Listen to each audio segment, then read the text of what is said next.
नमस्कार, मैं हूं मोहन तिवारी। आज के मुद्दे में आपका स्वागत है और आज का मुद्दा हमारा आधारित है कल के ईडी के एक्शन पर आए रिएक्शन पर। जी हां, ईडी ने कल दिखाया एक्शन, तो आज कांग्रेस ने अपना रिएक्शन दिखाया और कांग्रेस के निशाने में अब ईडी आ गई है।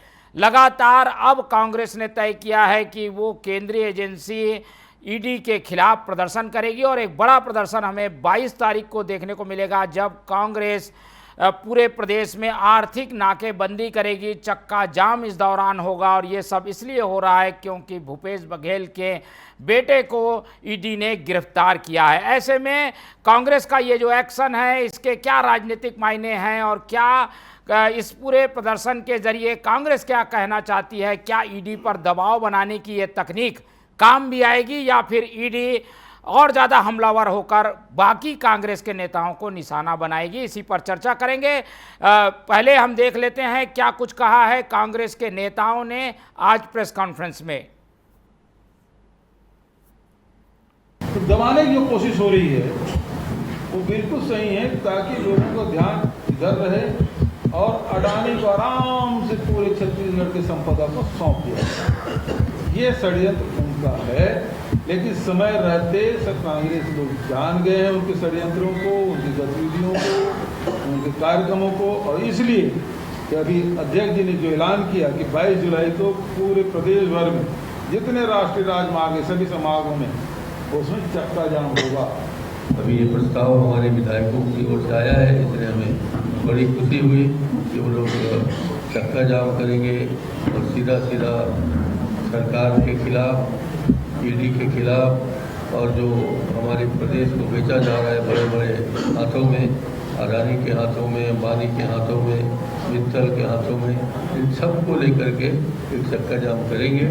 हम लोगों ने निर्णय लिया है कि आने वाला 22 तारीख को पूरे संभाग स्तर में और पूरे प्रदेश में निश्चित रूप से छत्तीसगढ़ प्रदेश को बचाने के लिए, एक चंद उद्योगपतियों को लाभ पहुंचाने के लिए यहाँ पे ईडी, सीबीआई और सरकारी एजेंसियों का, सेंट्रल एजेंसियों का दुरुपयोग किया जा रहा है। इसके खिलाफ में कांग्रेस पार्टी 22 तारीख को पूरे प्रदेश स्तर में पांचों संभाग में आर्थिक नाकेबंदी करने का निर्णय लिया है। तो ये था कांग्रेस का एक्शन, जिसमें 22 तारीख को एक बड़ा चक्का जाम हमें देखने को मिलेगा और इससे यातायात व्यवस्था अस्त व्यस्त रहेगी। एक संदेश देने की कोशिश है कि देखिए, हमारे ऊपर अगर हमलावर हुई ईडी तो इस तरीके के विरोध प्रदर्शन का भी सामना करना पड़ेगा। ऐसे में अब बीजेपी का क्या जवाब आ रहा है वो भी आपको सुना देते हैं। मुख्यमंत्री ने प्रतिक्रिया दी है, तो आइए सुनिए मुख्यमंत्री को कि मुख्यमंत्री कैसे इस कांग्रेस के एक्शन का जवाब दे रहे हैं। ईडी केंद्रीय जांच एजेंसी है और इतने रेपुटेटेड एजेंसी है कि सब सोच समझ के कार्रवाई करती हैं। इसमें अब वो लोग कुछ भी करने के लिए स्वतंत्र हैं, उसमें हम लोग का क्या कुछ कहना है। परेशानी खड़ा कर रहे हैं जनता के लिए। 5 साल सरकार चलाए तो 5 साल पूरा धोखा देने का काम किए। 36 वादा किए थे, लेकिन एक भी वादा नहीं पूरा किए। 5 साल पूरे भ्रष्टाचार में प्रदेश को झोंक दिए। आज भ्रष्टाचार के कारण ही तो, अनेक घोटाले के कारण ही तो उनके लोग जेल जा रहे हैं, कुछ लोग बेल में हैं, फिर जेल जाने का सिलसिला भी जारी है। अभी तो और जांच जारी है और कितने लोगों का नंबर लगेगा।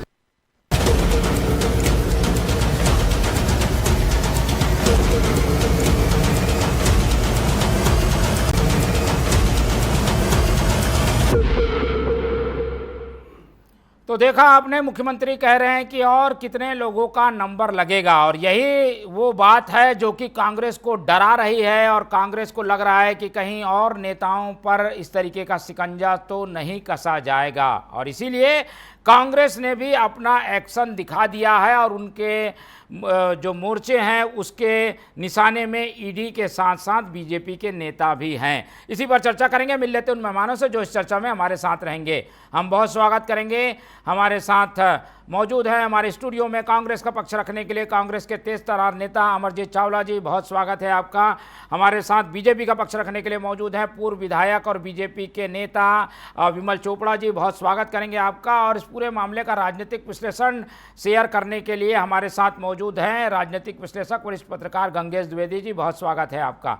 तो तीनों मेहमान हमारे साथ बने हुए हैं और जैसा कि हमने बताया कि कांग्रेस की पॉलिटिकल अफेयर कमेटी की आज की बैठक से साफ हो गया कि कांग्रेस समझ गई है कि अगर हमने कोई दबाव की रणनीति नहीं बनाई तो ये केंद्रीय एजेंसियां लगातार हम पर दबाव बनाएंगी और उनके हाथ लगातार हमारे गिरेबां तक पहुंचेंगे, और इसीलिए कांग्रेस ने आंदोलन का ऐलान कर दिया है। तो कांग्रेस से शुरुआत करते हैं और अमरजीत चावला जी से समझने की कोशिश करते हैं कि अभी तो प्रक्रियाएं चल रही है, जांच चल रही है। कई बार ये कहा जाता है कि जांच पर भरोसा रखिए, फिर न्यायालय पे भरोसा रखिए, लेकिन उन सबसे पहले कांग्रेस एक्शन में आ गई है, चक्का जाम करने जा रही है। क्या इस सबसे न्याय मिलेगा? क्या इससे ईडी की कार्रवाई रुक जाएगी? चावला जी। देखिए मोहन जी, मैं आपकी बात का जवाब दूं उसके पहले मैं ये आपके चैनल के माध्यम से छत्तीसगढ़ की जनता को भी बताना चाहूँगा कि छत्तीसगढ़ जो मनखे एक समान की विचारधारा पर परम पूज्य घासीदास बाबा और माता कर्मा के बताए हुए रास्ते पर चलता है, जहाँ पर सब लोग एक दूसरे से इतना प्यार करते हैं। यहाँ की संस्कृति, यहाँ की भाषा, यहाँ की बोली इतनी अच्छी है। 25 साल हो गए छत्तीसगढ़ राज्य बने, पर छत्तीसगढ़ राज्य बनने के 25 साल के इस जीवन में मैंने पहली बार ऐसा देखा कि राजनीतिक दुर्भावना से ग्रस्त होकर एक षड्यंत्र की तरह इतनी ओछी कार्रवाई कल की गई चैतन्य बघेल के ऊपर, खासकर उसके जन्मदिन वाले दिन को चुनकर। उससे ये साफ जाहिर होता है कि भारतीय जनता पार्टी मानसिक रूप से दिवालिया हो गई है और कांग्रेस से घबराकर वो किसी भी स्तर तक जाकर हल्की से हल्की कार्रवाई करने के लिए अपनी संस्थाओं का और केंद्रीय एजेंसियों का दुरुपयोग करने से पीछे नहीं हट रही। आपको ये देखना होगा, देखिए हमारा जब राष्ट्रीय अधिवेशन होता है ईडी धमक जाती है उसी दिन। उसके बाद जब पिछले साल भूपेश बघेल जी का जन्मदिन था तब फिर ईडी उनके घर में धमक गई, उनके ओएसडी और सलाहकारों के घर में भी छापे मार दिए गए। उसके बाद आप देखिए कि 10 मार्च को फिर ईडी का छापा पड़ा, फिर 26 मार्च को सीबीआई का छापा पड़ा, और कल चैतन्य बघेल जो राजनीतिक रूप से कहीं पर भी सक्रिय नहीं है, कांग्रेस के किसी पद में नहीं है, गैर राजनीतिक के विशुद्ध रूप से खेती बाड़ी का काम करने वाला एक सीधा साधा लड़का है, उसके जन्मदिन के उपलक्ष्य में भी कल उनके बाधा डालने के लिए उनके घर में छापा मारा गया। सिर्फ उसका दोष इतना है कि वो छत्तीसगढ़ के सबसे बड़े कांग्रेस के जाबाज नेता भूपेश बघेल का पुत्र है, और यह कार्रवाई सिर्फ इसलिए की गई क्योंकि भूपेश बघेल जी को जब उनकी सरकार भी थी तो 2022 से यहां पर ईडी आके बैठ गई थी। लगातार उनको डराने का, दबाने का बहुत प्रयास किया गया, और उसके बाद जब वो देखे कि भूपेश बघेल जी दब नहीं रहे, और जब पिछले 1.5 साल में जब भारतीय जनता पार्टी की सरकार है, लगातार पिछले 1.5 वर्षों में कांग्रेस जिस तरह से बीजेपी को घेर रही है, और बीजेपी जो लगातार छत्तीसगढ़ के खनिज संसाधनों को, यहां की बहुमूल्य संपदा को अडानी अंबानी को सौंपने का काम कर रही है, जल जंगल जमीन को बेचने का काम कर रही है, हसदेव तमनार में लाखों झाड़ काटने का जघन्य अपराध कर रही है, बैला डीला को भी आर्सेलर मित्तल और अडानी को सौंपने का जो षड्यंत्र हो रहा है, इस सारी चीजों को लेकर जब लगातार कांग्रेस उनको घेर रही है, चाहे खाद का मामला हो, शिक्षा का मामला हो, स्कूल बंद करने का मामला हो, 67 नई शराब दुकानें खोलने का मामला हो, उसके बाद अभी जब सारे विधायकों को लेकर भूपेश बघेल जी जब तमनार गए और अडानी के खिलाफ उन्होंने मोर्चा खोला, एक छत्तीसगढ़ महातारे के सपूत होने के नाते उन्होंने जो मोर्चा खोला, तो ये घबरा गए क्योंकि अडानी ने छत्तीसगढ़ में अब लाखों करोड़ रुपए इन्वेस्ट कर दिए हैं, और जो सर्वे आ रहा है इससे समझ में आ रहा है कि अगली सरकार कांग्रेस की बनेगी और अडानी का ये पूरा पाप जो है सामने आएगा और उनका पैसा डूब जाएगा। उससे घबराकर अडानी के इशारे पर केंद्र की सरकार के संरक्षण में भारतीय जनता पार्टी की प्रदेश सरकार के सहयोग से यह छापा कल मारा गया, वो भी उस लड़के के ऊपर मारा गया ऑन प्रोसीडिंग, ऑन पेपर, जिसके खिलाफ कोई सबूत नहीं है, जिसके खिलाफ कोई अपराध सिद्ध नहीं होता। तो कोर्ट में बताइए ना, आप लोग ये जाम करके क्या बताना चाह रहे हैं? जाम से क्या हासिल होगा? देखिए मोहन जी, मैं बताना चाहता हूं कि 10 मार्च को जब ईडी का छापा पड़ा, चैतन्य बघेल से काफी देर तक पूछताछ हुई, सब कुछ हुई, उसके बाद उनके खिलाफ कोई एविडेंस नहीं मिला, घर में छापे में कोई इलेक्ट्रॉनिक एविडेंस और किसी भी प्रकार के कोई एविडेंस नहीं मिले, उनके खिलाफ कोई सबूत नहीं थे, और 10 मार्च से लेकर अभी तक ना उनको कभी बुलाया गया, ना उनसे कोई बातचीत की गई। अचानक से कल क्या हुआ कि कोई सम्मन्स नहीं, कोई नोटिस नहीं, और एक ऐसे आदमी की बयान पे, एक ऐसे आदमी की गवाही पे जो खुद जो नॉन अवेलेबल वारंट में फरार है, उस आदमी को बुलाकर उसकी गिरफ्तारी करने के बजाय उसके बयान को आधार आधार बनाकर एक सीधे साधे किसानी करने वाले लड़के के ऊपर इतनी दुर्भावनापूर्वक कार्रवाई की। ये साफ साफ दिखता है कि भूपेश बघेल जी को जब राजनीतिक मामलों में ये दबा नहीं पाए तो उनको दबाने के लिए भारतीय जनता पार्टी ने अपना ब्रह्मास्त्र चला और उनके बेटे के ऊपर ये दुर्भावनापूर्वक कार्रवाई की, ताकि अडानी के खिलाफ जो मूवमेंट कांग्रेस पार्टी और भूपेश बघेल जी चला रहे वो उसको बंद किया जा सके। पर हम इससे ना घबराएंगे ना डरेंगे, और हमारा अडानी के खिलाफ भारतीय जनता पार्टी के इस दमनकारी नीति के खिलाफ हमारा यह आंदोलन चलते रहेगा। और हम जमीन की लड़ाई भी लड़ेंगे और न्याय की लड़ाई भी लड़ेंगे, और आप देखिएगा दूध का दूध पानी का पानी होगा, और साच को आचनी के साथ पूरी तरह से निखर कर चेतन बघेल भी बाहर आएंगे। चलिए चोपड़ा जी, देख रहे हैं कांग्रेस एक तरीके से ठंडी पड़ी थी, सोई पड़ी थी, आपने उसे जगा दिया है, एक हो गई है कांग्रेस। आज सारे नेता एक मंच पर नजर आए। भूपेश बघेल पर ये जो आरोप होते थे कि मतभेद हैं, वो मतभेद भी खत्म हो गया इस कारण से। ऐसे क्या आप लोगों की मजबूरी थी कि सोती हुई कांग्रेस को जगा दिया आप लोगों ने ये सब कार्रवाई करके? देखिए मोहन जी, बहुत अच्छा भाषण कांग्रेस के प्रवक्ता अमरजीत भाई का सुन रहा था मैं। तथ्य कुछ नहीं थे, भाषण बहुत सारे थे कि हम जीतेंगे हारेंगे। बहुत सारे नेता इनके अभी जेल में हैं और कितने जेल जाएंगे ये अभी पता नहीं। अब ये बोल रहे थे कि 10 मार्च को पूछताछ की गई।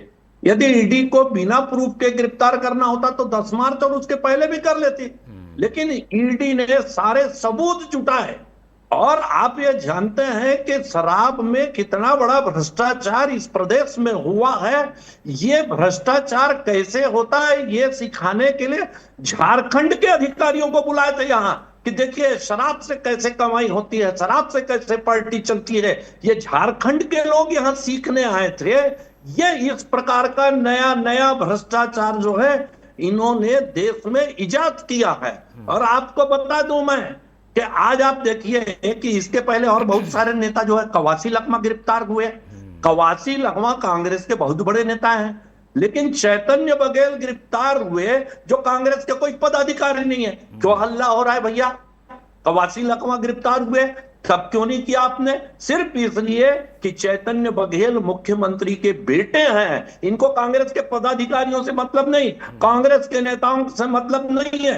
ये वंशवादी पार्टी जो है चैतन्य बघेल, क्योंकि भूपेश बघेल के बेटे, इसलिए पूरी कांग्रेस एक हो रही है और वो कर रही है कि हम आंदोलन करेंगे। जब आपके कवासी लखमा जेल गए तो क्यों नहीं बड़ा आंदोलन आपने किया?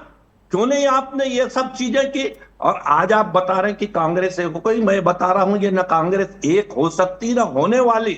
अभी जब आप तमनार में गए थे ना तो भूपेश बघेल अलग गए थे लेके अपना लाव लश्कर, और कांग्रेस के अध्यक्ष अलग गए थे।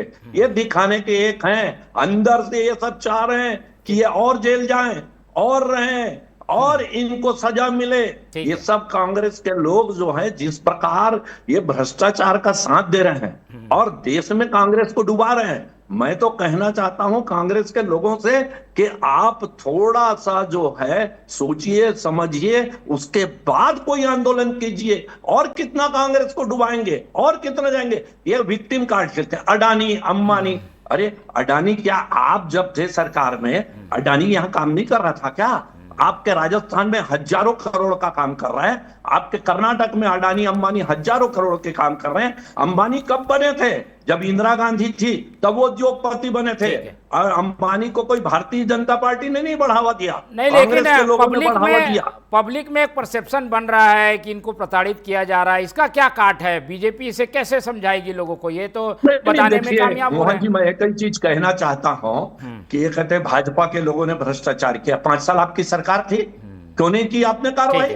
क्योंकि भाजपा ने भ्रष्टाचार किया नहीं।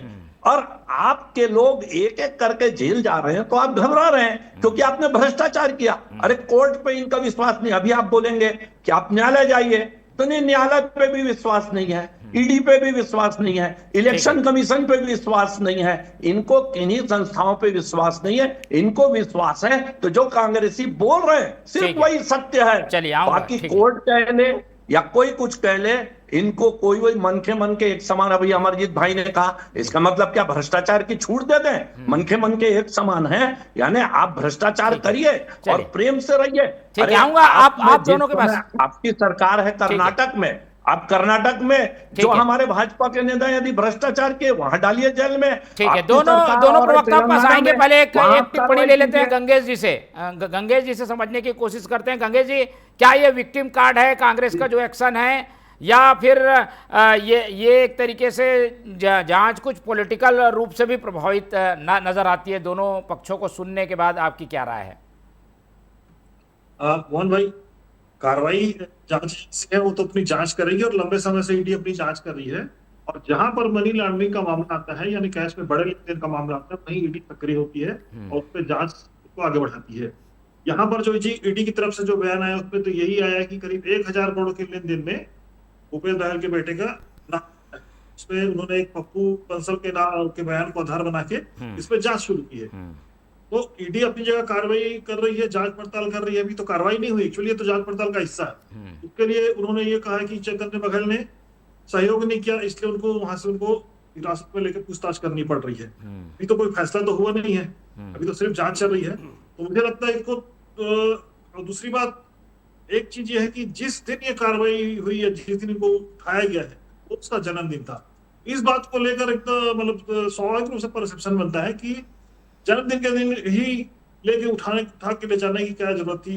पहले भी कर सकती थी कार्रवाई ईडी, या उसके बाद भी उनको पूछताछ के लिए ले जा सकती थी, आगे पीछे भी कर सकती थी। तो इसमें जो दिन चुना जाता है, खासतौर पे कार्रवाई के लिए जो दिन चुन रही है ईडी, जो दिन होता है वो खासतौर पे एक तरह से संदेश जाता है उसमें कहीं ना कहीं पॉलिटिकल, कि कहीं ना कहीं पीछे से उनको गाइड कर रहा है। और यही वजह है कांग्रेस उस पर लगातार डाउट कर रही है। और कांग्रेस के लिए मतलब ये तो उनको एकजुट होने का बड़ा अवसर है बिल्कुल, इसमें कोई तो मत नहीं। आज इस तरह से मंच में एकजुट हुए नेता तमाम अपने मतभेदों को बुला के, तो वो तो कांग्रेस के लिए बहुत अच्छा हो गया है।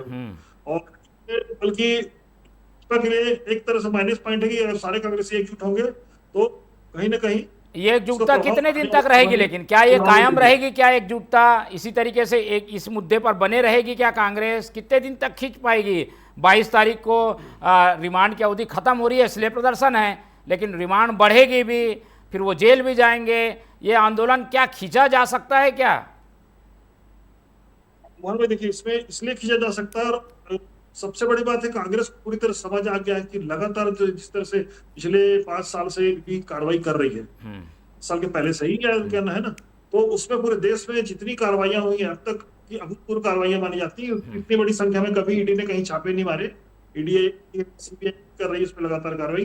तो ये, और दूसरा कांग्रेस ये भी आरोप लगाती आ रही है कि कुछ लोग ऐसे भी हैं जो भाजपा में शामिल हुए, उनके सारे आरोप वापस ले लिए गए, जो एक वॉशिंग मशीन की बात आती है। तो एक चीज मुझे लगता है कि छत्तीसगढ़ के कांग्रेसियों जो आज दिख रहा था, जो की बॉडी लैंग्वेज से जो समझ में आया मुझे, तो ये दिख रहा था कि सबके दिमाग में चीज बैठ गई है कि अगर हम लोग एकजुट हो गए, विरोध नहीं करेंगे, तो कहीं ना कहीं इस मामले में उनको फंसाया जाएगा। ये कांग्रेस का परसेप्शन जो दिखाई दिया मुझे, तो ये है एकजुटता का एक बड़ा कारण है। मुझे लगता है ये आगे भी लोग सजग रहेंगे। ठीक है, और एक बड़ा कारण हो गया है तो शायद एकजुटता कायम रहेगी। चलते हैं अमरजीत चावला जी के पास। जैसे बीजेपी भी कह रही है और एक दिख भी रहा है कि भाई कांग्रेस जो रणनीति बना रही है उसकी वजह क्या है? विक्टिम कार्ड है क्या ये अमरजीत जी? और ये जनता को कैसे समझाएंगे 1-2 दिन के प्रदर्शन में कि ये गलत हुआ है, हम घोटाला नहीं किए हैं? क्या समझा पाएंगे क्या आप लोग लंबे समय तक, क्योंकि ये केस तो लंबा चलने वाला है? देखिए मोहन जी, क्या होता है, कार्रवाई करने का दिन, कार्रवाई करने का तरीका, ये साबित होता है कि दुर्भावनापूर्वक कार्रवाई की गई। आप देखिए, चैतन्य का जन्मदिन भी था और उसी दिन विधानसभा में अडानी के खिलाफ कांग्रेस स्थगन प्रस्ताव भी लाने वाली थी। आप ये देखिए कि 10 मार्च, जैसे अभी डॉक्टर साहब बोल रहे हैं कि वो सबूत तलाश रहे, अगर 2022 से जो इसकी ईडी की धमक लगातार है और पूरे हिंदुस्तान में सबसे ज़्यादा ईडी ने कहीं छापे मारे तो वो छत्तीसगढ़ में, पर अभी तक इनकी कार्यवाही चली रही है, जाँच चली रही है, अभी तक कोई पुख्ता ये लोग कोई ठोस सबूत ला नहीं पाए, कोई कार्रवाई नहीं की। असल में क्या, ये परसेप्शन बना रहे, जैसे कोल स्कीम और 2G का परसेप्शन बनाया था जिसका हमें नुकसान हुआ, बाद में सब के सब बरी साबित हो गए, वैसे ही लगातार बना रहे। और मैं आपको बता रहा हूं कि ये क्यों हो रहा है। ये सिर्फ इसीलिए हो रहा है कि जैसे नकली खाद की जो बात आ रही है, डीएपी की कमी वाली बात आ रही है, 67 नई शराब दुकान खोल दी है, नकली होलोग्राम वाली सरकार शराब पकड़ा रही है, रेत का भंडार महासमुंद से लेके आरंग से लेके हमने देखा राजनांदगांव तक कैसे गोलियां चल रही हैं, युक्तिकरण में सरकार घेरा रही है, मंत्रिमंडल का ये विस्तार नहीं कर पा रही, आपसी गुटबाजी इनकी बढ़ गई है, बृजमोहन जी अलग चिट्ठियां लिख रहे हैं, ओपी चौधरी जी अलग मुख्यमंत्री टाइप अपने आप को ट्रीट कर रहे हैं। इन सारी बातों से भारतीय जनता पार्टी की अंदरूनी गुटबाजी और भारतीय जनता पार्टी के भ्रष्टाचार जब सामने आ गए, तो इन सब मुद्दों से ध्यान भटकाने के लिए, और दूसरा तमनार और हसदेव वाले मामले में जब छत्तीसगढ़ की जनता ये जान गई कि भारतीय जनता पार्टी की सरकार अडानी के इशारे पे सारा छत्तीसगढ़ जो है वो अडानी को सौंपने जा रही है, इसको लेकर कांग्रेस के आक्रामक रुख को देखते हुए इन्होंने एक सोची समझी साजिश के तहत इस दिन को भी चुना। और यह संयोग है कि प्रयोग है, जनता खुद समझ रही है कि एक जन्मदिन वाले दिन एक ऐसे आदमी जो नॉन अवेलेबल वारंट में फरार है, उसके बयान को आधार बनाते हुए कोई सबूत नहीं है, कोई वारंट नहीं, कोई सम्मन्स नहीं, कोई पूछताछ नहीं, और जन्मदिन के दिन और वो दिन जिस दिन हम स्थगन अडानी के खिलाफ आने वाले थे, ये दुर्भावनापूर्वक कार्रवाई की गई। है क्या कांग्रेस में कोई बड़े पद में है क्या? क्यों कांग्रेस इतना इसको हवा बना रही है? अभी तो कवासी लखमा अंदर हैं सबसे बड़े नेता आदिवासियों के, पर चैतन्य बघेल के लिए इतने हाय तौबा क्यों? नहीं, देखिए हाय तौबा वाली बात नहीं है। मैं आपको बता दूं, ना भूपेश बघेल जी डरने वाले नेता हैं और ना चैतन्य बघेल जी डरने वाले नेता है। हम क्या गलत चीज का विरोध कर रहे हैं? हम ये बोलते हैं कि हेमंत बिस्वा शर्मा के बारे में मोदी जी ने अपने भाषणों में बड़ी बड़ी बात कही थी कि ये जेल जाएगा, वॉशिंग मशीन में शामिल हुआ, वो मुख्यमंत्री बन गया। शुभेंदु अधिकारी के खिलाफ आपने कुछ नहीं किया। अजीत पवार को आप 1 लाख करोड़ की संपत्ति वापिस दे दिए। प्रफुल्ल पटेल को आप अपने साथ सहयोगी के तौर पर शामिल कर लिए। तो ये जो विक्टिम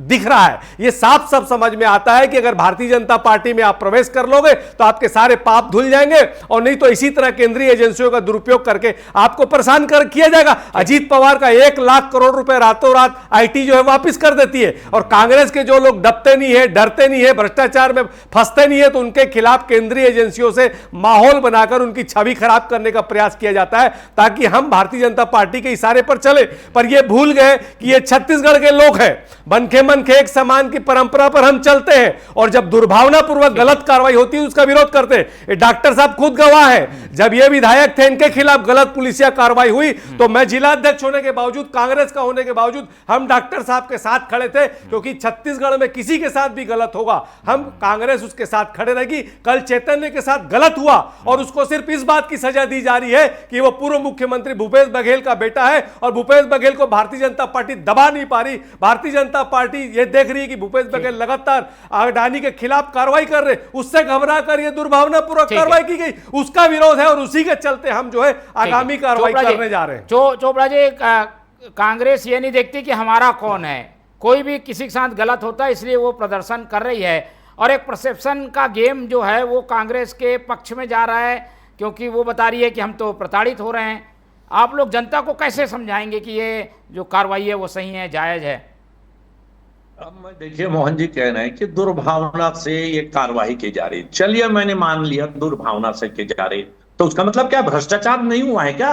साबित कहाँ हुआ है? भ्रष्टाचार हुआ है, अभी साबित कहाँ हुआ है? कर रहे हैं, अभी साबित कहाँ हुआ है? दुर्भावना से हुई कि सद्भावना से हुई, ये बताइए। अब जब कांग्रेस की 5 साल की सरकार थी, रमन सिंह के बेटे अभिषेक सिंह को कितना परेशान किया गया। आपने कहा ये हुआ, उसके नाम से यहाँ फ्लैट है, लेकिन आप सिद्ध कर पाए? नहीं कर पाए। हमने जेल भी नहीं भेजा, हमने जेल भी नहीं भेजा। झीरम घाटी के जो आपके नेता हैं, जिनको आप न्याय नहीं दिला सके 5 साल, और आप चिल्लाते रहे कि भाजपा के लोगों ने षड्यंत्र किया है, ये झूठ का परसेप्शन जो है छत्तीसगढ़ की जनता सहने वाली नहीं है।